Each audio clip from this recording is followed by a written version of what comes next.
자, 설교 제목 같이 함께 읽어보겠습니다. 다 같이요. 시작. 아멘. 하나님의 꿈이라는 제목으로 에스겔 37장 1절부터 10절 하나님 말씀 전하도록 하겠습니다. 우리가 부르는 찬양 중에 마지막 날에라는 노래에 이런 가사가 있습니다. 자녀들은 예언할 것이요 청년들은 환상을 보고 아비들은 꿈을 꾸리라, 이런 가사가 있습니다. 이 가사는 요엘서 2장 28절 성경 구절을 그대로 따온 것입니다. 거기 보게 되면 내가 모든 사람에게 나의 영을 부어주겠다. 너희의 아들, 딸들은 예언을 하고 노인들은 꿈을 꾸고 젊은이들은 환상을 볼 것이다. 이제 요 구절을 가사로 적었기 때문에 우리가 그 노래를 그렇게 부르게 된 것입니다. 자, 그러니까 이제 어떤 사람들이 이렇게 말하는 거예요. 봐라, 우리가 성령 충만해서 예언도 해야 되고 꿈도 봐야 되고 꿈도 꿔야 되고 환상도 봐야 된다, 이렇게 주장을 한단 말입니다. 그런데 성경은요, 한 번도 기독교를 그런 천박한 종교로 말한 적이 없어요. 여러분, 이 말은 무슨 말이냐면요, 예수 그리스도를 믿고 구원받으면 성령께서 임하시는데 성령이 임하면 모든 세대가 다 변화된다라는 거예요. 그러니까 이걸 세대로 나누어 설명한 건데, 우리의 자녀 세대들은 예언, 여러분 예언이 뭐냐면 앞으로 되어질 일을 예언하는 그런 게 아니고요, 이게 성경에 보게 되면 성경에 나와 있는 모든 예언들은 미리 예자가 아니라 간여할 예자예요. 그러니까 하나님 말씀을 의미하는 거예요. 그러니까 우리의 자녀들이 예언한다, 무슨 말이겠습니까? 우리 아이들이 맨날 하는 얘기가 뽀로로 얘기하고 뭐 또 본 얘기하고 이런 말하는 게 아니라 그들 마음속에도 하나님 말씀에 대한, 하나님 말씀을 말하고 하나님의 뜻이 무엇인지 궁금해하고 이런 일들이 일어난다는 것입니다. 자, 청년들은 환상. 영어 성경에 보니까 비전이라고 적어놨어요. 뭐예요? 비전이 뭐예요? 보는 거잖아요. 그러니까 청년들이 보는 게 달라지는 거예요. 요즘 젊은이들은 항상 유튜브 보고 인스타 보고 PC방 가서 게임 보고 보는 게요, 늘 이 땅의 것들, 이 육신의 것들, 세상의 것들로 충만합니다. 근데 이 청년 세대에게 성령이 임하면 보는 게 달라지는 거예요. 그래서 보는 게 달라지니까 인생의 목적이 바뀌게 되고 인생의 가치가 바뀌게 되니까 그들이 주님에 살아가게 되는 줄 믿습니다. 아비들은 뭐예요? 아비들은 꿈을 영어 성경에는 dream이라고 적어놨어요. 열정을 말하는 거예요. 세계 3대 거짓말 중에 하나가 뭐냐면 나이가 들면 빨리 죽어야 돼 라고 말하는 게 세계 3대 거짓말 중에 하나라 그러죠. 그게 아니라는 거예요. 나이가 들어도 정말 나이와 상관없이 주님의 나라를 위한 열정과 불이 붙는 거예요. 그래서 어떤 세대든지 간에 성령이 임하기만 하면 그 인생이 주님 위에 살아간다는 것입니다. 근데 신비주의자들이요, 자꾸 이 말씀을 이상하게 번역해서 기독교를 이상한 점쟁이 비슷한 종교로 만들려고 막 그러는 거예요. 그래서 꿈속에서 뭘 봤다, 비몽사몽간에 뭘 봤다, 또 천국에 갔다, 지옥에 갔다, 여러분 유튜브에 그런 거 돌아다니잖아요. 절대 보지 마세요. 아무 유익이 없습니다. 여러분 잘 분별하시기 바랍니다. 말세가 되면 미혹의 영이 역사하는데 그 특징이 뭐냐면 들었다, 봤다, 꿨다예요. 말세가 되면 이런 사람들이 많이 일어납니다. 근데 구약 성경에는 왜 그런 꿈이 나와 있고 환상이 나와 있냐? 여러분, 구약 시대는 성경이 없기 때문에 주님께서 그림 언어로 꿈을 주어 깨닫게 하신 거예요. 근데 그 꿈들도 다 헛된 꿈 아니고 세상에서 성공하고 출세하고 그런 꿈이 아니라 모든 꿈들이 하나님의 뜻과 하나님의 계획과 다 연결된 꿈들이에요. 그러니까 구약에 나와 있는 꿈들조차도 하나님께서 말씀으로 연결시켜 주신 겁니다. 지금은요, 지금 이 시대는요, 이 시대에 주님께서 말씀하시는 통로가 뭐냐면 하나님의 말씀인 성경인 줄 믿습니다. 하나님께서 우리에게 성경을 주시고 그 하나님 말씀을 통해서 여러분들에게 계속해서 주님의 뜻을 전달하여 주시고 나타내어 주시고 주님이 증거해 주시는 거예요. 그러니까 여러분들은 하나님의 말씀을 통해서 하나님이 주신 가장 안전하고 가장 확실한 방법인 이 말씀을 통해서 하나님의 뜻과 사명을 발견하게 되시기를 바랍니다. 여러분, 그래서 요엘서에서 말한 예언이 나오고 꿈이 나오고 환상이 나오는데 이게 다 동일한 한 가지를 의미하는 거예요. 여기 나오는 이 셋 다 전부 다 뭘 의미하는 거냐면 하나님의 뜻, 하나님의 계획, 하나님의 사명과 관련이 있는 거예요. 그래서 우리도 성령이 임하면 모든 세대가 다 자기에게 주신 사명이 생겨나서, 사명이 생기니까 어떻게 될까요? 보는 게 달라지는 거예요. 삶의 목적과 가치가 달라지는 거예요. 인생의 방향이 바뀌어지니까 우리 모두가 자기에게 주신 사명에 붙들려 살아가게 되는 것임을, 그것을 의미한다라는 게 오늘 중요한 이야기인 것입니다. 여러분, 그래서 사도행전 2장 보게 되면 사도 베드로가 그때 막 성령께서 마가의 다락방에서 성령께서 강력하게 임하셨어요. 그래서 그거를 설명하기 위해서 사도행전 2장에서 바로 요엘서 2장 28절을 가지고 설교를 해요. 그게 무슨 내용이냐면 바로 이 내용인 거예요. 어린이든지 젊은이든지 누구든 노인이든지 누구든지 간에 이제는 성령이 이렇게 임하게 되면은 목적 없이 방황하는 인생을 더 이상 살지 않고 자기 욕심이나 세상의 출세나 성공을 바라지 않고 오직 하나님 나라의 비전과 소망을 꿈꾸며 산다라는 것을, 이거를 이제 사도행전 2장에서 베드로가 설교를 딱 하는 겁니다. 여러분, 그렇습니다. 성령이 임하시면 우리 인생 속에 사명이 불붙게 되고 우리 안에 잃어버린 바 된 하나님의 꿈이 들어와서 우리 인생의 목적과 가치가 바뀌어지고 정말 주님께서 꿈꾸셨던 그 꿈을 내 꿈으로 삼고 말씀이 내 꿈이 되어서 살아가는 성도가 될 줄 믿습니다. 이제 여러분들도 성령이 임하셔서 그 하나님의 꿈, 하나님의 뜻, 그분의 계획, 그분의 사명이 불붙는 인생 되시기를 주님의 이름으로 축원합니다. 자, 오늘 본문은 에스겔이 환상을 보는 이야기가 나옵니다. 그래서 이제 제가 먼저 이 환상이라는 단어의 의미와 꿈의 의미에 대해서 먼저 해석드리고 시작하게 된 것입니다. 자, 오늘 본문 에스겔 37장은 이스라엘 백성들에게 있어서 아주 절망스러운 상황을 배경으로 하고 있어요. 이 37장 이야기는 어떤 이야기냐면, 지금 이스라엘이 망했어요. 나라가 망하고 게다가 지도자들과 많은 백성들이 적국의 포로로 끌려가게 됩니다. 게다가 이제 이 에스겔 선지자도 참 비운의 선지자예요. 이 사람도 어릴 때 적국의 바벨론 포로 침공 2차 때 그때 포로로 끌려가게 됩니다. 이후에 남은 인생을 그 적국에서 인생을 마감하게 되는 참 비운의 선지자죠. 어쨌든 이 에스겔 선지자는 자기도 포로이면서 하나님의 선지자로 부름을 받았기 때문에 먼 이국 땅에서 이 하나님 말씀을 전해주면서 살아가고 있었는데, 이 에스겔에게 또 절망적인 소식이 전해지게 됩니다. 에스겔 33장 21절 보겠습니다. 다 같이요. 시작. 우리가 사로잡힌 지 12째 해 10째 달 5째 날에 예루살렘에서 도망하여 온 자가 내게 나와 말하기를 그 성이 함락되었다 하였는데. 아멘.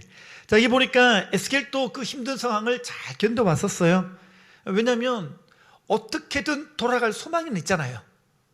그리고 언젠간 우리도 돌아가서 성전에 가서 예배할 그날이 올 거야. 이거 믿고 그동안 버텨온 것이었는데 소식을 들었어요. 나라가 완전히 망했다는 거예요. 예루살렘이 다 박살나고 심지어 그들이 예배드렸던 성전이 완전히 파괴가 된 거예요. 이제 에스겔도 이스라엘 백성들도 완전히 절망스러운 상황이 되어버렸습니다. 얼마나 절망스럽겠어요. 갈 데가 없는 거예요. 갈 곳이 없을 정도로 이제 절망스러운 상황이 되었죠.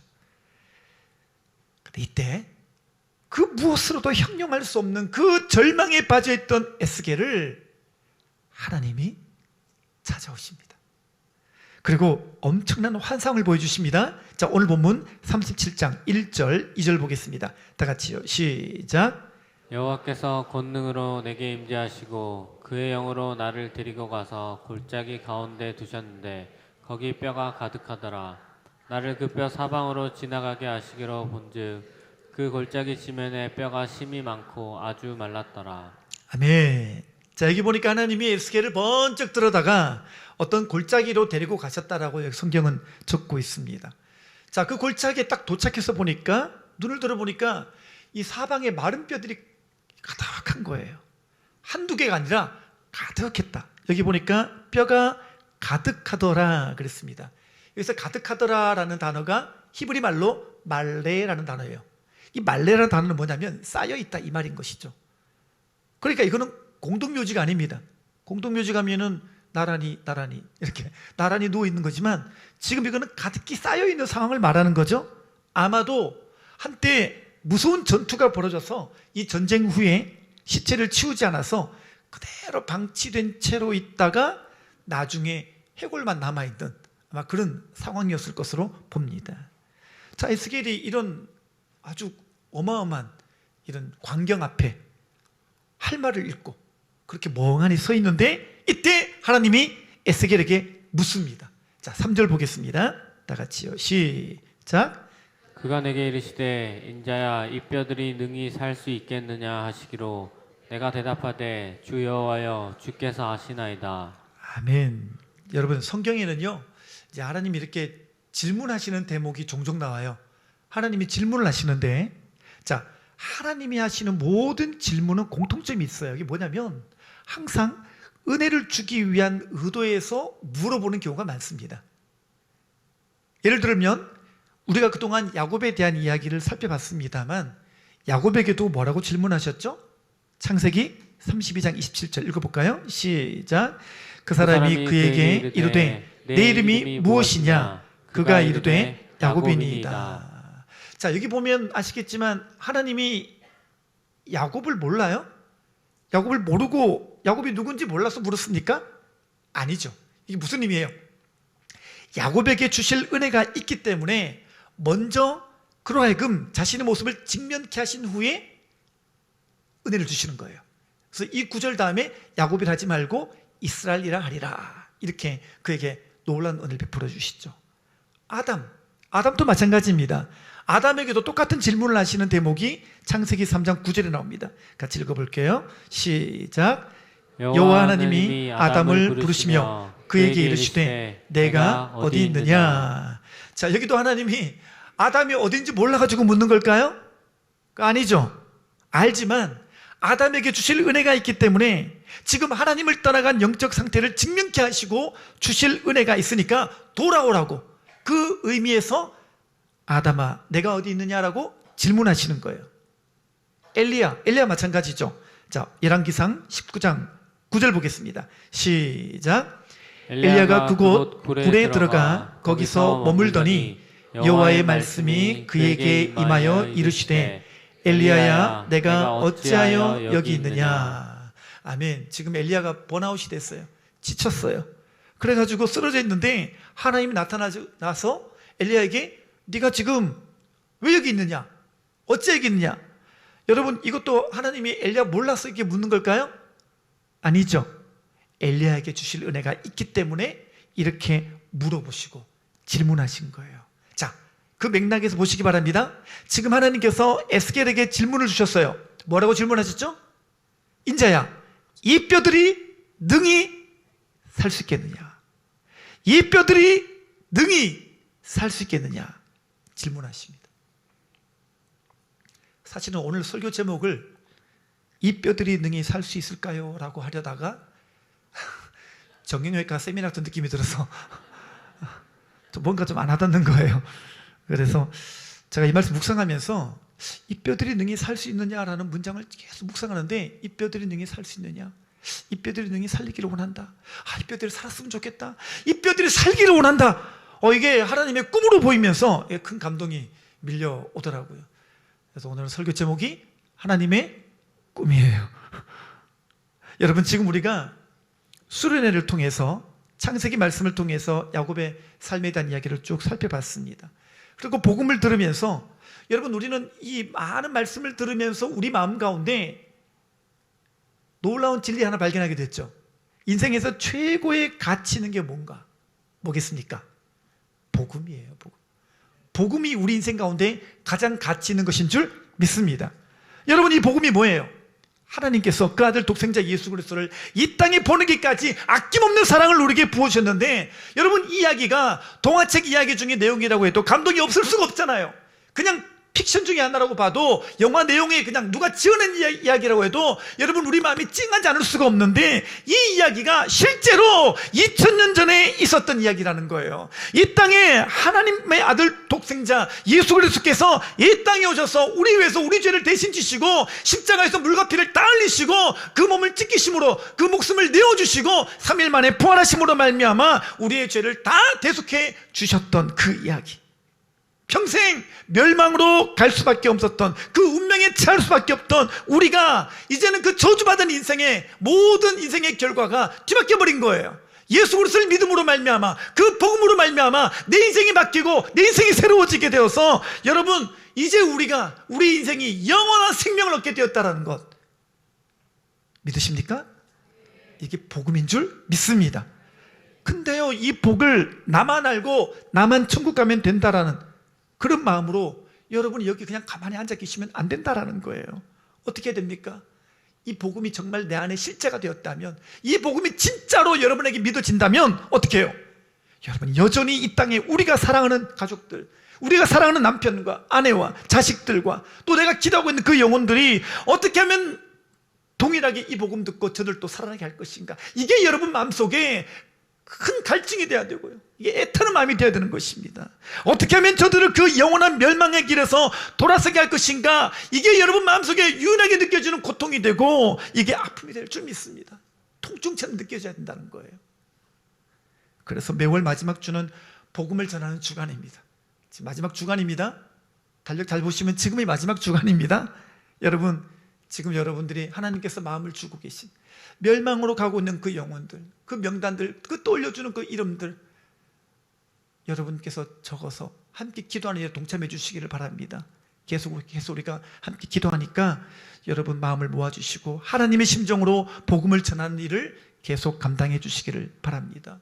이뿐만 아니라 수련회 때 우리가 수련회 전에 복음을 사모하는 사람들 명단 놓고 기도했잖아요. 몇 명인지 기억나시나요? 121명이었죠. 몇 명 나왔죠? 33명 나왔죠. 빼기하면 얼마 남았죠? 88명 남았죠. 그죠? 예. 어떻게 해야 됩니까? 예. 다음 시즌을 기다려라. 그럴 게 아니라 계속 가야죠.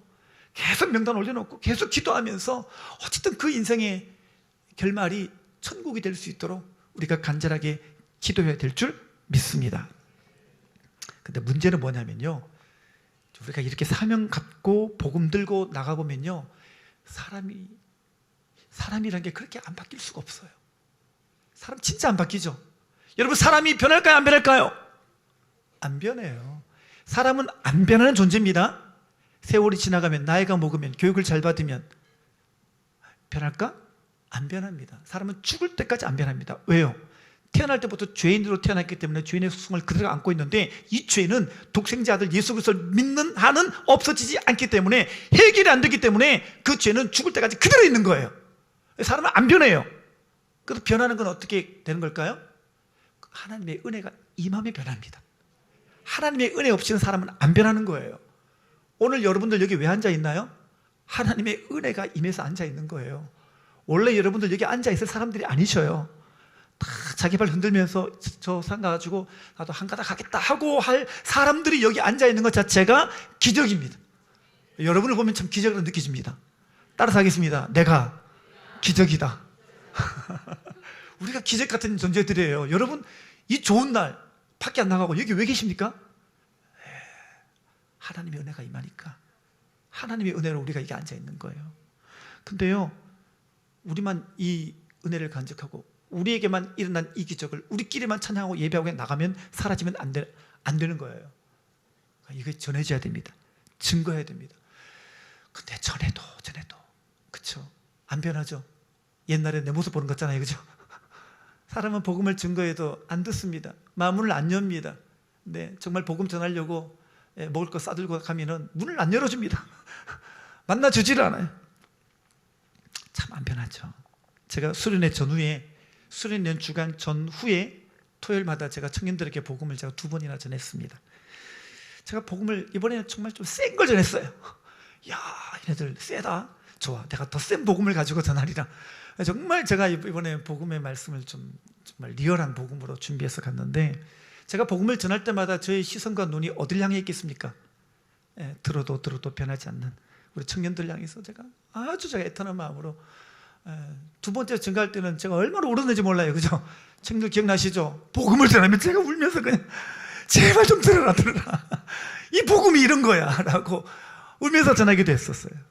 근데요, 들어도 제가 시선을 보니까요, 복음을 저는 그렇게 간절하게 전하는데 여전히 휴대폰을 보면서 네이버 웹툰 보고 유튜브를 봐요. 복음을 전하는데 게임하고 있고. 그래서 제가 마음속에, 그래, 내 설교는 안 듣더라도 전교인 수련회 때 담임 목사님 복음 듣고는 편해라, 이런 마음으로 또 제가 또 기대를 했네요. 그래서 목사님 복음 전하고 여기서 콜링 하시는데 저는 뭐 했죠? 여기 서가지고 제가 송으로 제가 또 콜링을 제가 도와드렸죠. 제가 찬양하면서 저의 시선과 저의 눈은 어디를 향해 있었겠습니까? 앞에 앉아있는 복음을 들었던 영혼들 제가 보는데, 여러분 앞에서 안 봐서 모르겠지만 앞에서 보면 기가 막힌 사실이 벌어지고 있습니다. 그 복음을 전하고 목사님 복음을 증가하고 제가 온 마음을 다해 이렇게 제가 송을 하고 있는데 자고 있어요.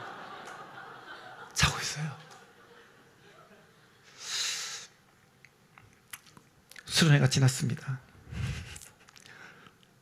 그토록 기도해왔던 사람들, 여전히 복음이 역사하지 않는 우리 다음 세대 아이들, 또 여러분 사람에 따라서는 그렇게 기도해왔던 우리 남편, 또 우리 아내, 우리 가족, 우리 부모님, 여러분이 기도를 많이 해왔을 거예요. 이뿐만 아니라 여러분이 복음의 자리에 초대했지만 여전히 그 말씀 앞에 마음문을 열지 않는 사람들, 수련회 다 지나고 나니까 우리 마음속에 뭐가 들어와요? 안 되나? 어떻게 하면 좋지? 그렇게 기도해왔던 수련회 다 지나갔는데 그 영은 여전히 변하지 않는데 안 되는 사람들인가? 어떻게 해야 되지? 포기해야 되나? 그만둬야 되나? 원래 안 되는 사람인가? 마음속에 복잡한 거예요. 이들을 놓고 저도 계속 기도하는데요, 제 마음속에 하나님이 조용한 연못가에 돌을 딱 던지면 파장이 탁 퍼지듯이 갑자기 그런 질문을 저에게 탁 던져주시는데, 제 마음에 주신 말씀이 그거였어요. 이 뼈들이 능히 살 수 있겠느냐? 질문을 하시는 거예요. 근데 여러분, 제가 믿음이 없어서인지 나도 모르게 주님, 쟤는 이제 안 될 것 같아요 라고 할 뻔했어요. 할 뻔했다고요. 한 게 아니라 그렇게 마음을 가진 것을 제가 회개를 했습니다. 근데요, 자, 에스겔에게 던지는 질문의 의도가 뭐라고요? 반드시 주실 은혜가 있다는 거예요.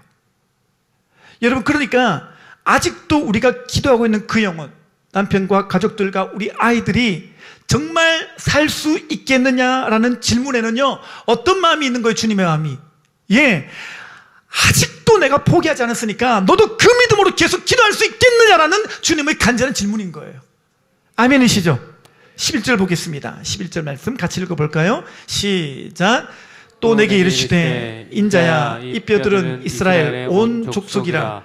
그들이 이르기를 우리의 뼈들이 말랐고 우리의 소망이 없어졌으니 우리는 다 멸절되었다 하느니라. 아멘. 여기 보니까 뼈가 뭐예요? 뼈가 누굽니까? 이스라엘 온 족속이라고 합니다. 여러분, 근데 이 마른 뼈 같은 이스라엘 백성들을 자기들이 어떻게 표현하고 있습니까? 여기 보니까 그러죠. 그들이 이르기를 우리의 뼈들이 말랐고. 여기서 말랐다라는 단어가 히브리 말로 야베쉬라는 단어예요. 야베쉬. 무슨 말이냐면 수분이 다 없어져가지고 건들면 톡 깨지는 거. 여러분, 지금 밖에 나가면은 밖에 이 나뭇잎들이, 그죠? 얼마나 푸르르고 청청하게, 그죠? 이렇게 생기 있게 있습니까? 근데 이제 곧 가을이 오죠? 이제 겨울이 옵니다. 저 나뭇잎들이 이제 갈색으로 변하면서 이렇게 톡 건들면 다 부서지죠. 지나간 겨울이 기억이 안 나십니까? 그 나뭇잎들이요, 수분이 다 빠지고 나면요, 한겨울이 되면요, 톡 건들면요, 다 쓰러집니다. 이게 뭐예요? 야베쉬예요. 자, 그런데 이 뼈가 어떻게 해요? 말랐고 야베쉬가 되었고 우리의 소망이 없어졌으니 우리는 다 멸절되었다. 이 멸절이라는 단어는 가자르라는 단어예요. 가자르. 끝장났다 이거예요. 끝났어.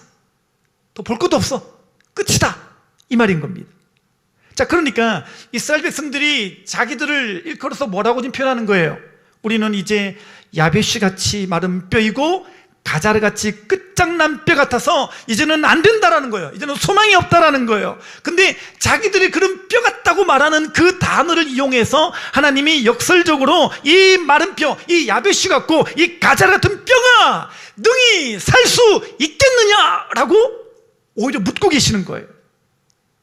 다시 묻습니다. 여러분, 하나님의 모든 질문에는 뭐가 있다고요? 주실 은혜가 있다는 거예요. 여러분, 우리는요, 그 영혼 바라보니까 야베시 같고 가자르 같은 영혼이에요. 그 마른 뼈 같은 영혼이에요. 이제는 아무리 건드려도 소망이 일어날 수가 없을 것 같아요. 한 방울의 기적 같은 소망이라도 있으면 좋겠건만 야베시 같고 가자르 같아서 소망이 없어 보이는 거예요. 자, 내 눈에는 소망이 없어 보이고 내 눈에는 더 이상 기대할 것이 없어 보이는 그 영혼인데, 보세요. 여러분, 우리는 포기하고 싶고 우리는 그만 내버려 두고 싶은 영혼이라고 할지라도 주님 마음은 어떨까요? 주님 마음. 여러분, 우리는 더 이상 그 영혼에게 소망이 없다고 판단하고 있는데 주님은 그 영혼에게 어떤 소망을 여전히 품고 계실까요? 성경에 적어놨습니다. 에스겔에게 주님이 33장 11절에서 이렇게 말씀하여 주십니다. 다 같이 읽어볼까요? 시작. 너는 그들에게 말하라. 주 여호와의 말씀이니라. 나의 삶을 두고 맹세하노니 나는 악인이 죽는 것을 기뻐하지 아니하고 악인이 그의 길에서 돌이켜 떠나 사는 것을 기뻐하노라. 아멘. 여러분, 하나님의 의도와 그분의 심정, 그분의 마음은 이거예요. 여러분, 하나님은 결코 한 영혼도 복음 없이 죽는 것을 기뻐하지 아니하시고 누구든지 그 악한 길에서 돌이켜 떠나 살게 될 것만 주님은 그것을 기뻐하고 소원하고 꿈꾸고 계시는 줄 믿습니다. 이거를 신약에 와가지고는요, 디모데전서 2장 4절에서 하나님은 모든 사람이 구원을 받으며 진리를 아는데 이르기를 원하느니라. 이 원한다는 게 소원한다라는 거예요. 이 원한다는 게 꿈이라는 말이에요. 하나님의 꿈, 하나님의 소원이 뭐예요? 모든 사람들이 구원을 받고 진리를 아는데 이르기를 원하시는 게 주님의 꿈이고 주님의 소원인 줄 믿습니다. 여러분, 하나님의 심정은요, 마른 뼈라고 해서 그냥 밟아서 없애버리는 것이 아니라 이런 존재라도 주님이 살리고 싶어 하시고 어쨌든 죄에서 돌이키고 하나님 없는 소망 없는 인생에서 예수 진리 이가 하나로 생명 주고 싶어 하시는 것이, 이게 우리 하나님의 마음이고 하나님의 꿈이고 꿈이고 하나님의 소원인 줄 믿습니다. 오늘 우리 안에 이 하나님의 마음과 이 하나님의 꿈이 여러분 마음에 임하게 되시기를 바랍니다. 여러분 안에 다시 한번 이 꿈을 꾸게 되시기를 바랍니다. 이 꿈을 간직함으로 말미암아 내 눈에 볼 때는 여전히 마른 뼈 같아서 소망은 없지만, 그러나 주님께서 이 영혼에게 소원을 두고 계시니, 주님이 이 영혼을 꿈꾸고 계시니 나도 똑같은 꿈을 꾸고 이 영혼에게 다 하겠다, 이 마음이 다시 한번 회복되시기를 바랍니다. 미국 가면 월트 디즈니가 만든 디즈니랜드가 있습니다. 혹시나 이 중에 디즈니랜드 가보신 분이 계신가요? 어마어마하죠, 그죠? 디즈니의 창업자였던 이 월트 디즈니가 어릴 때 너무너무 가난했어요. 너무 가난한데 이 사람의 재주가 뭐냐면 그림을 잘 그렸어요. 상상력이 풍부한데다가 보는 거를 아주 캐릭터로 잘 그림을 그렸어요. 너무 가난하니까 집에 뭐가 다니겠어요? 쥐가 다녔겠죠, 그죠? 그래서 그 쥐를 이쁘게 그린 게 그게 미키마우스예요. 여기 미키마우스 가방에 미키마우스 티에다가 미키마우스 양말 신고 다니시는 분들 원래 쥐예요. 그를 월트 디즈니가 캐릭터를 잘 그려가지고 그 그림을 그렇게 예쁘게 그렸는데 이 캐릭터가 대박이 난 거예요. 그래서 미키마우스로 떴잖아요. 돈을 잘 벌게 된 거예요. 엄청 벌었어요. 그리고 이 사람이 나중에 그리피스 공원이라고 잘 꾸며진 공원 갔다가 생각을 한 거예요. 우와, 이런 공원 못지않게 이런 동화를 사랑하는 어른들과 어린이들을 위한 테마공원을 만들면 좋겠다. 이 사람이 그런 꿈을 가지게 되었고 결국에는 오랜 세월을 거쳐서 결국에는 그 유명한 디즈니랜드를 만들게 되었습니다. 근데 아쉬운 게 있어요. 이 사람이 디즈니랜드가 완공되기 전에 죽어요. 안타깝죠. 이후에 디즈니 월드 개장식 때 그 개장식에서 죽은 월트 디즈니를 대신해서 그의 아내가 연설을 하게 됩니다. 사회자가 이렇게 소개했습니다. 여사님, 회장님이 이 개막식을 보았다면 얼마나 좋았을까요? 아쉽지만 한 말씀 부탁드리겠습니다. 근데 이 월트 디즈니 아내가 딱 나오면서 마이크를 딱 잡았는데 이렇게 얘기했습니다. 무슨 말씀이세요? 전혀 그렇지 않습니다. 제가 봤는데 제 남편 월트 디즈니는 이 디즈니 월드를 가장 먼저 본 사람입니다. 그는 이미 이것을 이미 다 보았고 이미 꿈을 꿨는데 그는 매 순간 이 꿈을 간직하고 살았습니다. 이렇게 말하는 거예요. 제 마음에 그 말이 계속 기억에 남는 거예요. 그는 이미 그것을 미리 보고 꿈꾸고 살았다는 거예요. 월트 디즈니 마음속에 뭐가 있는 거예요? 이 꿈이 살아있던 거죠. 그게 현실화된 게 디즈니랜드죠. 여러분, 세상에는요, 꿈을 보는 사람과 꿈을 보지 못하는 두 부류의 사람이 존재할 뿐입니다. 교회 안에도 마찬가지입니다. 이 교회 안에도 하나님의 꿈을 가진 사람과 그 꿈이 없는 사람 두 부류로 나눌 뿐입니다. 오늘 그래서 묻겠습니다. 오늘 여러분들에게는 하나님의 꿈이 있습니까? 하나님의 꿈이 있나요? 여러분, 아직 내가 기도하고 있는 그 영혼이 지금은 안 돌아왔지만 언젠가는 그 영혼이 돌아올 것이라고 하는 그 꿈을 간직하고 있습니까? 아직은 돌아오지 않고 있지만 그 영혼도 복음 앞에 인생에 녹아내려서 언젠가는 이 자리에서 같이 예배하게 될 그날을 꿈꾸고 계십니까? 이번 수련회 지나도 그 영혼이 여전히 돌아오지 않았어요. 내가 기도했던 그 영혼, 우리 가족 안 돌아와요. 그렇게 전에도 마음은 닫고 안 듣습니다. 그러니까 이거는 이루지 못할 꿈인가 보다 이렇게 여기면서 지금 내 눈앞에 펼쳐진 그런 현실의 모습만 바라보면서 지금 내 시야에 들어오는 그 사람의 저 단단하고 복음이 하나도 들어가지 않고 마음문 닫고 사는 그 모습만 보고 판단하며 포기하며 지금 그 영혼이 여러분 마음속에 희미해져 가고 있지 않습니까? 그렇게 되니까 기도도 희미해져 가는 거예요. 기도도 이제 안 나오는 거죠. 여러분, 에스겔서를 읽어보게 되면 놀라운 말씀이 하나 있는데요. 그게 뭐냐면 에스겔서를 읽으면은 내가 여호와인 줄 알리라, 이 구절이 계속 반복해서 나와요. 제가 세봤는데 에스겔서를 통째로 읽어봤거든요. 이 에스겔을 통째로 살펴보니까 이 구절이 총 63번 나옵니다. 자, 오늘 읽은 에스겔 37장 본문에도 그 말씀이 여러 번 나옵니다. 에스겔 37장 6절입니다. 다 같이요. 시작. 또 내가 여호와인 줄 너희가 알리라 하셨다 하라. 자, 하나 더. 13절입니다. 다 같이 시작. 내 백성들아, 내가 너희 무덤을 열고 너희로 거기에 나오게 한즉 너희는 내가 여호와인 줄을 알리라. 아멘. 반복하는 거예요. 계속 에스겔서를 통해서 주님 반복하시는 내용이 뭐냐면 내가 여호와인 줄 알리라. 그러니까 지금 우리가 붙잡아야 될 말씀이 뭐냐면요, 나는 지금 불가능하게 여기는데, 나는 지금 안 될 거라고 생각하는데, 나는 이제 끝났다고 생각하는데, 여러분 이것을 가능하게 하시고 이걸 포기하지 아니하시고 이 가운데 역사하실 하나님인 줄을, 자, 그럼 그 다음에 더 중요합니다. 어떻게 해요? 너희가 알리라. 너희가 알리라. 이게 중요하다는 거예요. 근데 아까 에스겔 했던 대답을 다시 한번 돌아가 보겠습니다. 인자야, 이 뼈들이 능히 살 수 있겠느냐? 자, 에스겔이 뭐라고 대답합니까? 37장 3절 다시 볼게요. 시작.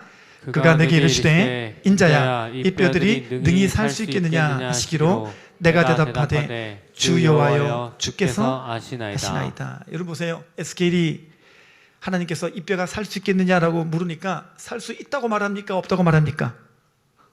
주께서 아시나이다. 무슨 말이겠어요? 자기도 모르겠다는 거예요. 눈 뜨고 보니까 야베시 같고 가자레 같은 저 뼈가 살 거를 본인이 확신이 되겠어요? 과학적으로, 이성적으로, 논리적으로 말이 안 되잖아요. 의학적으로 말이 안 되잖아요. 그러니까 도대체 말이 안 되는 건데 믿음이 없어요. 해골이 되었는데 건들면은 부서질 것 같고, 이 뼈가 살려면 뭐라도 좀 갖춰져야 좀 뭔가 좀 어떻게 볼 텐데 그것도 아니에요. 완전히 멸절된 이 뼈가 어떻게 살겠어요? 근데 이런 비참한 죽음의 상황, 희망이라고는 한 방울도 없어 보이는 이 상황에서 놀랍게도 에스겔이요, 주님 안 됩니다, 이 뼈들은 살지 못합니다라고 말을 못하는 거예요. 왜 그럴까요? 아까 말씀 기억나시나요? 이 뼈들은 누구라고요? 이스라엘 온 족속이라.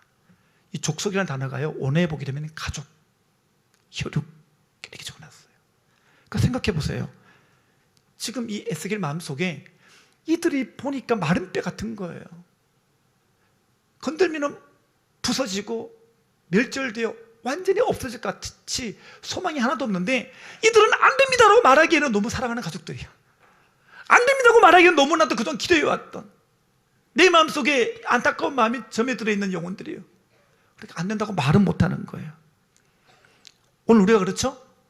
가족 전도가 너무 어렵습니다. 예, 머리로는요, 그래, 그래도 하나님이 하시겠지 라고 싶어도, 자, 솔직하게 우리끼리 얘기지만 어떻습니까? 매일 얼굴 쳐다보면 그 얼굴에 그 생기가 없이 항상 강박하게 대하는 그 얼굴 쳐다보면 속이 어떻게 될까요? 경상도 말로 디비집니다. 속에 애가 타는 거예요. 자, 그때 여러분들이 열받아가지고 성질 부리면서 그래, 네 같은 게 구원 받겠나 이렇게 성질 내면 안 됩니다. 성질 내면 안 됩니다. 여러분, 적어도 여러분들이 에스겔의 인격과 품위를 유지하시면서 주께서 하시나이다 이렇게 말씀을 하셔야 됩니다. 여러분, 이스라엘 백성들이요, 광야에서 뺑뺑이 돌았잖아요. 원래 그 광야길이 일주일이면 도착할 길이란 말이에요. 근데 왜 이렇게 40년을 뺑뺑이를 돌게 됐을까요? 성경 보십시오. 딴 거 아니에요. 불평 원망하다가. 여러분, 말 잘못하는 게요, 그게 하나님께서 쉽게 안 보시는 거예요. 여러분들이 아무리 그 영혼 보고 낙심되어도 그래, 니는 안 되겠다 그거 안 되고요. 말을 잘 하셔야 됩니다. 말을 잘 하십시오. 에스겔처럼 현실은 불가능해 보여도 주께서 하시나이다 이러면서 또 참고 또 견디면서 계속 복음 들고 나가야 될 줄 믿습니다. 자, 근데 중요한 것은요, 하나님 바라시는 것은 이런 입에 발린 말을 원하시는 게 아니라, 자, 오늘 여기 보니까 우리가 반드시 붙잡고 반드시 회복해야 될 믿음의 영역이 하나 있어요. 자, 6절 말씀 다시 읽어보겠습니다. 시작. 또 내가 여호와인 줄 너희가 알리라 하셨다 하라. 아멘. 자, 보세요. 여기 중요한 게 이거, 너희가 알리라. 너희가 알리라. 여러분, 그러니까 영혼 구원하는 일에 있어서 제일 중요한 건 뭐냐면요, 여러분이 믿어야 돼요. 너희가 알리라. 여러분이 그 믿음을 갖고 있어야 되고, 여러분이 그 믿음을 소유하고 있어야 되고, 여러분이 그 믿음으로 계속 모든 상황과 문제들을 돌파하며 나가고 있어야 된다는 것을 의미하는 거예요. 여러분이 영혼 구원하는 그 일을 주님이 행하실 줄을 믿고, 여러분의 마음 가운데 여러분의 소망으로 간직하고, 여러분이 꿈이 되어가지고 포기하지 않는 믿음으로 여러분이 서 있어야 된다는 것을 주님은 말씀하시는 줄 믿습니다. 그러니까 시편 42편 5절에서도 이렇게 얘기하잖아요. 같이 읽어볼까요? 시작. 내 영혼아, 내가 어찌하여 낙심하며 어찌하여 내 속에서 불안해하는가. 너는 하나님께 소망을 두라. 그가 나타나 도우심으로 말미암아 내가 여전히 찬송하리로다. 아멘. 여기 뭐라 그랬습니까? 너는 누구에게? 하나님께 소망을 두라는 거예요. 아멘입니까? 하나님께 소망을 두는 것이에요. 그러니까 이 말씀을 자세히 읽어보십시오. 믿음은요, 긍정적인 사고방식이나 낙관적인 시각 이런 거 아니에요. 우리가 기도하고 있는 그 일을 가능하게 하시는 분이 하나님이시고, 그분을 믿는 믿음으로 서는 것이 우리가 해야 될 중요한 일인 줄 믿습니다. 스가랴 4장 6절 말씀 읽겠습니다. 다 같이요. 시작. 만군의 여호와께서 말씀하시되 이는 힘으로 되지 아니하며 능력으로 되지 아니하고 오직 나의 영으로 되느니라. 아멘. 여러분, 주님께서는요, 믿음에 관한 한 우리에게 분명하게 이렇게 말씀하십니다. 힘으로 안 되지? 능으로 안 되지? 네 방법 써보니까 안 되지? 네 수단으로 안 되지? 다 안 되지? 그래, 이거는 나의 영으로 되는 거야. 내가 할 수 있는 거야. 주님께서 그렇게 말씀하시는 거예요. 여러분, 제가 우리 청년 세대 아이들 볼 때마다 마음속에 점에 드는 이 탄식, 아픔 이런 게 있어요. 어떻게 전해봐도, 뭘 전해도 안 되는 아이들이 있어요. 그런 아이들 보면요, 이 에스겔처럼 주께서 하시나이다. 주께서 하시겠죠. 그러니까 이렇게 포기도 안 되고 확신도 안 되는, 뭔 말인지 아시겠죠? 포기도 안 되고 그렇다고 확신도 안 되는 그런 아이들이 얼마나 많아져 가는지 모르겠습니다. 특별히 우리 교회 다음 세대 아이들, 포기는 할 수 없는데, 그렇다고 해서 변화의 조짐도 없는 자들을 보면 이 안타까운 마음이 떠나질 않습니다. 제가 이번 주에 고민하면서 말씀을 붙들고 그때 주신 말씀이 스가랴 4장 6절 말씀이었던 것이었어요. 힘으로 안 되고 능으로 안 되고 오직 하나님의 영으로 된다는 것을 진짜 믿고 나가야 된다는 것, 이거를 내가 알고 이게 내 믿음으로 되어서 가야 된다는 것을 주님께서 마음에 새겨주셨습니다. 여러분, 그렇습니다. 주님께서 이 땅 가운데 부으실 부흥이 있어요. 성경에 보니까 물이 바다 덮음같이, 대저 물이 바다를 덮음같이 여호와의 영광을 인정하는 것이 온 세상에 가득하리라. 온 세상에 가득하리라. 여러분, 마지막 날에 주님께서 부으실 이 부흥이 반드시 있는 줄 믿습니다. 그때가 되면 온 민족과 열방 가운데 주님의 영광의 빛을 드러내실 때 모든 어둠들이 떠나가고 그동안 미혹되어 속고 살았던 모든 자 위에 복음이 강력한 빛으로 임할 때 물이 바다 덮음같이 그 영혼들에게 덮어지는 그 은혜가 반드시 우리 세대 가운데, 마지막 세대 가운데 있게 될 줄 믿습니다. 세상이 아무리 악해져 간다 하더라도 우리 다음 세대에게 부으실 그 부흥이 반드시 있는 줄 믿습니다. 네, 믿습니다. 자, 그러면 힘으로 안 되고 능으로 안 되는 영혼들에게 이 하나님의 역사는 과연 어떻게 나타나게 될 것인가? 자, 먼저 4절과 5절 보겠습니다. 같이 읽겠습니다. 시작. 또 내게 이르시되 너는 이 모든 뼈에게 대언하여 이르기를 너희 마른 뼈들아 여호와의 말씀을 들을지어다. 주 여호와께서 이 뼈들에게 이같이 말씀하시기를 내가 생기를 너희에게 들어가게 하리니 너희가 살아나리라. 아멘. 자, 오늘 주님은 에스겔에게 아주 놀라운 말씀을 주십니다. 여기 봤더니 이 뼈들이 다시 살게 될 거라고 말씀하시면서 뭐냐면 이 뼈들에게 대언하라고 말씀하십니다. 자, 여기서 대언한다라는 말은 중요한 의미가 있습니다. 대언은 뭐예요? 내가 하고 싶은 말을 하는 게 아니라 하나님의 말씀을 전하는 거잖아요. 하나님 말씀을 내가 대신에 전하는 거예요. 여러분, 그렇습니다. 우리가요, 포기하지 않고 계속 하나님의 말씀을 전해야 되는 이유가 여기 있어요. 하나님 말씀은 전해지기만 하면 이 말씀이 역사하는데, 하나님 말씀은 살아있고 활력이 있어 혼과 영과 골수와 관절을 찔러 쪼개기까지 하며 우리의 마음의 생각과 뜻을 판단하는 말씀이기 때문에 반드시 역사하고 반드시 일하고, 그 말씀이 들어가면 그 영혼은 살아나지 않을 수 없는 놀라운 능력이 그 안에 깃들어 있는 줄 믿습니다. 여러분, 그렇기 때문에 마른 뼈 같은 자들 향해서 계속 하나님 말씀을 전해주세요. 근데 이 말씀을 전하는 것은 헛된 일이 결코 아닙니다. 사실 이스라엘이 마른 뼈가 된 이유는 뭐냐면 하나님 말씀의 능력을 믿지 못했기 때문이거든요. 그래서 하나님의 백성들은 오직 하나님의 말씀으로만 살아야 되는데 세상의 원리나 세상이 주는 꿈으로 사니까 이 숨통이 끊어져 가지고 생명 없는 마른 뼈가 되고 만 것입니다. 여러분, 결정적으로 살리는 것은 하나님 말씀이 그 영혼을 살리는 줄 믿습니다. 그러니까 여러분들이 영혼들을 만날 때마다 뭐 하셔야 돼요? 만날 때마다 계속 말씀을 전해주는 거예요. 여러분들이 큐티한 말씀, 혹시 큐티 못했으면 여러분들 주일날 들은 말씀, 여러분 이번에 수련회 들었던 그 말씀, 이 말씀을 자꾸 전해주는 거예요. 근데 그 말씀을 전해주면요, 말씀이 그 안에서 반드시 역사하는 줄 믿습니다. 왜요? 로마서 1장 17절 봤더니 복음에는 하나님의 의가 나타나서 믿음으로 믿음에 이르게 하나니 기록된 바 오직 의인은 믿음으로 말미암아 살리라. 그렇죠. 여러분, 복음에는요, 복음 자체가 하나님의 의가 나타나요. 그러니까 여러분들이 말을 이쁘게 하거나 말을 재밌게 하거나 말을 놀리게 할 필요가 없어요. 그냥 말씀 그대로 들고 나가면 그 말씀 자체에 하나님의 의가 나타나서 그 말씀의 능력이 나타나서 말씀이 역사하는 것이지 여러분이 말을 잘한다고 되는 게 아니에요. 그러니까 이 말씀이 귀한 말씀인 거예요. 이 말씀 자체가 살아있고 운동력 있고 활력이 있어서 우리 가운데 역사하는 말씀인 줄 믿습니다. 그러니까 우리는 뭐 하는 거예요? 우리가 전달만 하는 거예요. 자꾸 전해주는 거예요. 그 대언하라는 거예요. 여러분이 만날 때마다 그 말씀을 자꾸 전해 주시기를 바랍니다. 자, 그렇게 전했더니 어떤 일이 벌어집니까? 7절 보겠습니다. 다 같이 시작. 이에 내가 명령을 따라 대언하니 대언할 때 소리가 나고 움직이며 이 뼈 저 뼈가 들어맞아 뼈들이 서로 연결되더라. 할렐루야.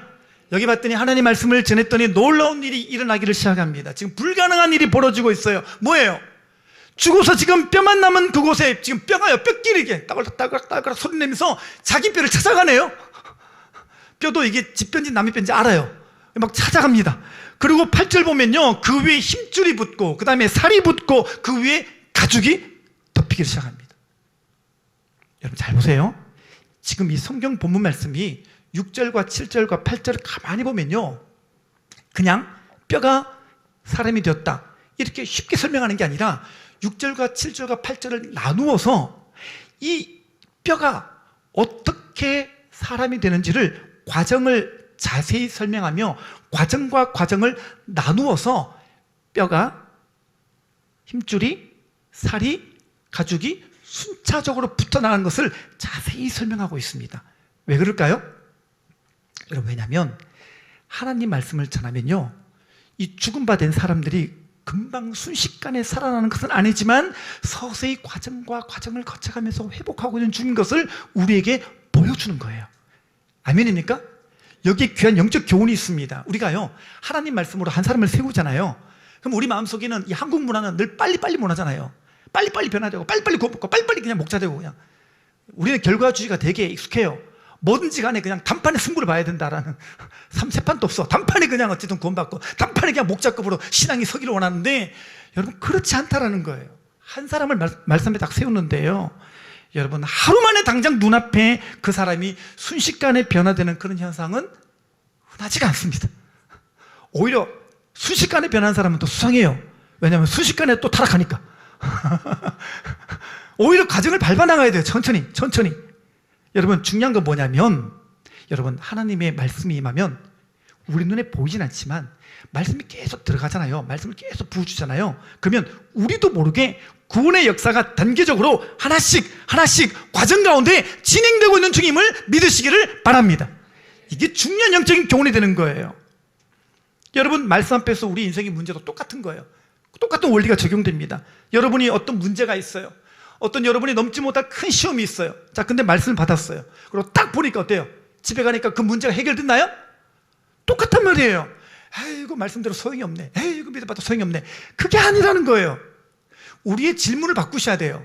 여러분이 말씀을 받았으면, 그러면 어려움이 없어졌나가 아니라 어려움이 어떻게 되고 있나로 바꾸어서 관점을 다르게 보셔야 돼요. 아멘입니까? 여러분 우리의 문제들은 한순간에 한꺼번에 확 없어지거나 달라지는 게 아니에요. 우리의 문제들은요 조금씩 조금씩 바뀌어지고 해결되고 있는 중인 줄 믿습니다. 그러니까 이게 다 뭐냐면 과정이라는 게 있단 말이에요. 과정이라는 게 있어요. 제가 다음 주 목사님 설교 말씀을 미리 말씀드릴게요. 여러분 다음 주 목사님 설교 말씀에 요셉이 다음 주에 바로 국무총리가 되는 게 아닙니다. 아직 남았어요. 우리가 지난주 목사님이 요셉을 겨우 시작해놓고 지금 미국 가셨는데, 여러분 다음 주에 바로 국무총리가 되는 게 아니라 아직 남아있는 과정이 많아요. 일단은 보디발의 집에 들어가야 되고요, 또 그 집에서 오해받아가지고 보디발의 또 감옥에 가야 되고요, 그 감옥에 갔더니 왕의 또 신하들 만나야 되고요, 왕의 신하들 떠나오니 또 자기 혼자 오랜 시간 동안 고독하고 외로운 또 감옥 생활을 또 해야 되고요. 그러면서 나중에 국무총리가 되는데 이 모든 과정이 헛된 걸까요? 아니에요. 우리 눈에 보이진 않지만 진짜 국무총리가 될 만한 제목으로 주님께서 만들고 가고 현재 진행형으로 일하고 계시는 중인 겁니다. 여러분 그러니까 여러분들도 기도하고 딱 나가면 문제가 해결됐나 안 됐나 그것부터 바라보는 게 아니라, 기도하고 나면 문제들이요 어떻게 제 위치를 찾아가고 있고, 또 그 문제 앞에 그 문제 가운데 어떻게 근육이 붙고 있고 어떻게 살이 오르고 어떻게 서서히 가죽이 덮여가는지를 그를 살펴보시기를 바랍니다. 엘리야도 그렇잖아요. 엘리야가 기도하자마자 비가 내렸나요? 아니죠. 기도하고 딱 보니까 뭐가 보였어요?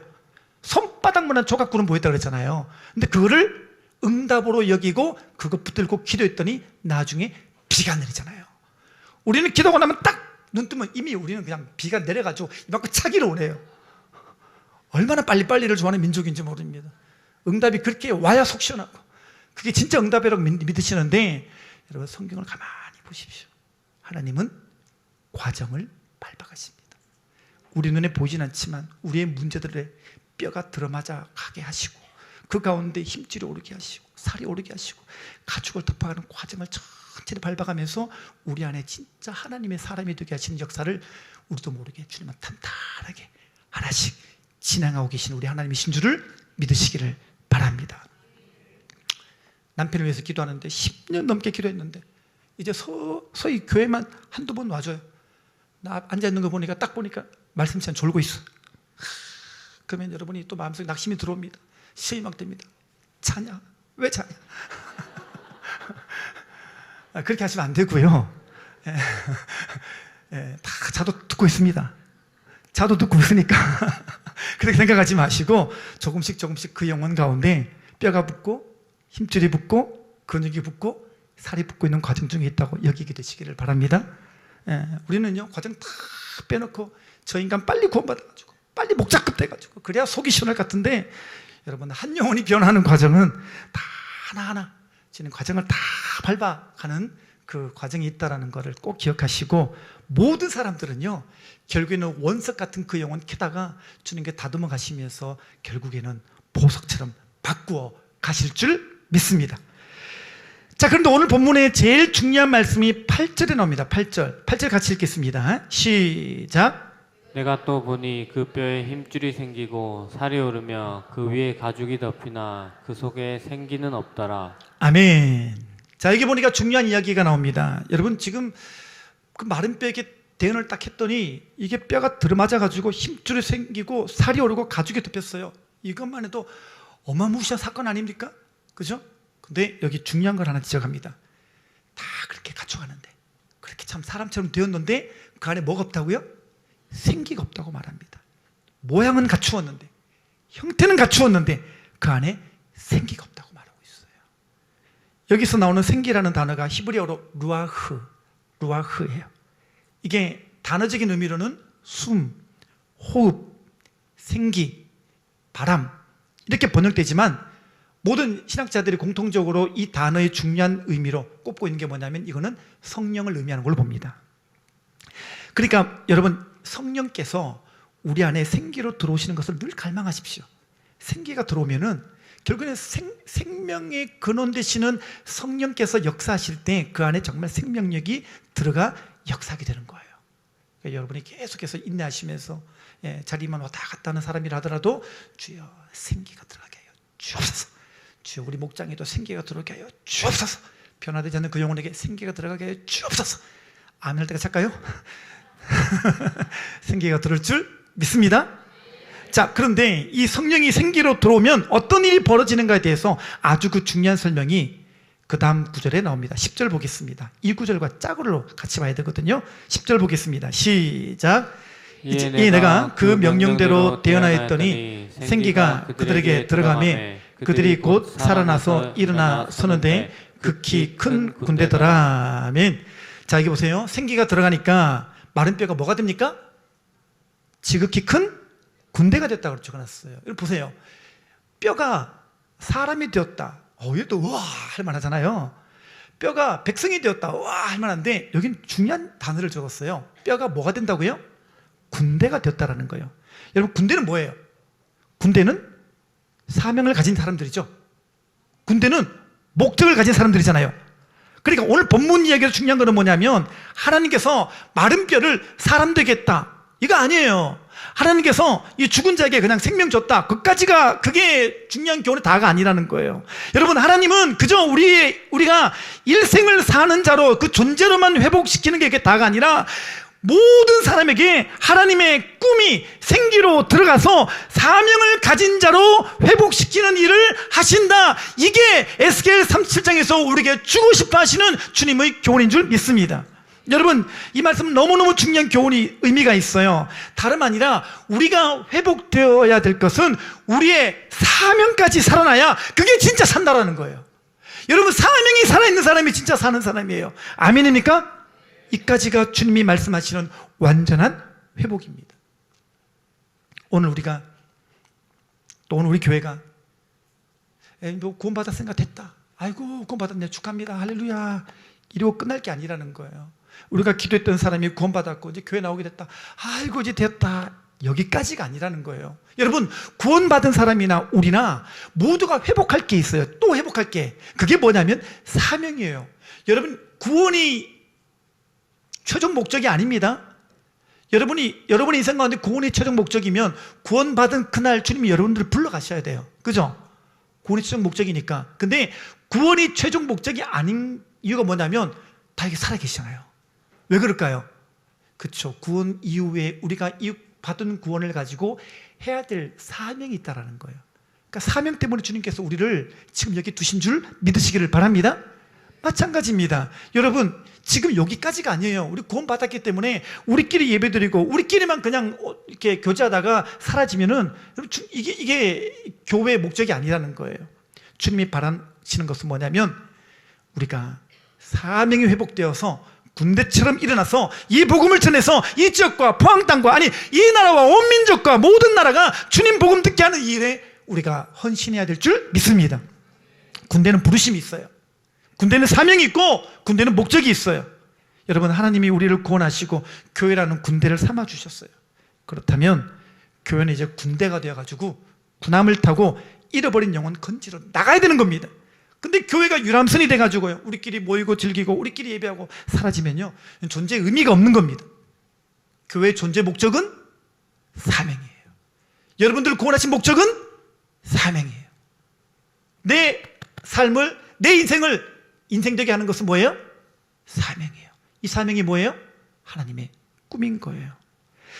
그래서 여러분, 생기는요, 어떤 면에서는요, 하나님의 꿈으로 해석될 수가 있어요. 여러분, 오늘 참 우리 교회 가운데 생기가 들어와야 됩니다. 여러분의 목장 안에 생기가 들어와야 됩니다. 무슨 말입니까? 오늘 우리 안에 다시 한번 하나님의 꿈, 하나님의 사명이 들어와야 돼요. 잃어버린 영혼을 향한 그 하나님의 꿈과 하나님의 사명이 우리 안에 들어와서 이 사명이 목적이 되고 이 사명이 최고의 중요한 가치가 되어 살아가는 인생들이 다 되어야 되는데, 한번 돌아보시기 바랍니다.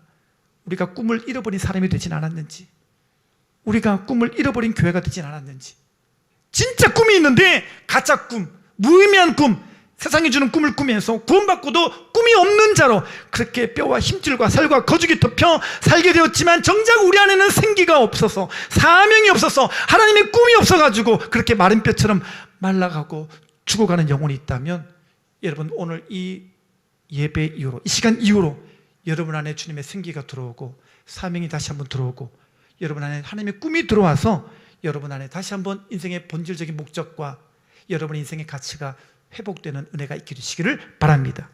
사도행전 1장 8절 보겠습니다. 다 같이요. 시작.